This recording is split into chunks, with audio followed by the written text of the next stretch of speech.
I swear you can't make this stuff up, but let's talk about it. MSN.com.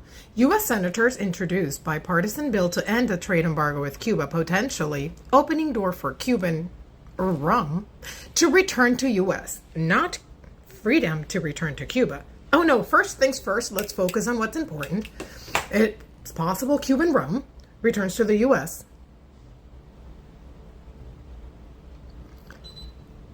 It goes on to say the bill's supporters argue this could be a major opportunity for American farmers.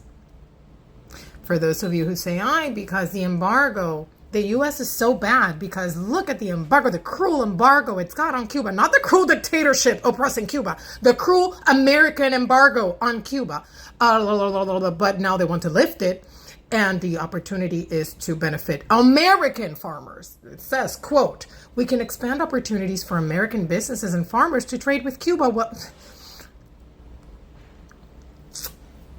to trade with Cuba? You mean trade with the oppressive communist regime in Cuba? Because as far as I'm concerned, there aren't any private businesses in Cuba to trade with. And even if you lift the embargo, what guarantees you that a dictator is going to allow free trade in Cuba? Are they willing to lose that much control? You want to benefit American farmers, create major opportunities for American farmers. How about Cuban farmers? What about them? Because they've been regulated and restricted for all these years and they can't farm freely. This bipartisan legislation is a smart fix that will create American jobs and benefit the Cuban people. I'm proud to sign on to the Freedom to Export to Cuba Act. It's important for the United States to boost economic opportunities and increase market access to American-made goods, said Marshall.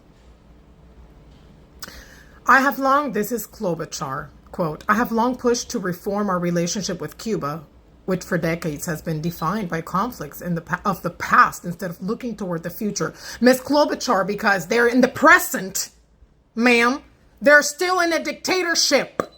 Until the dictatorship becomes the past, we can't move toward the future, ma'am. Focus on the real issues.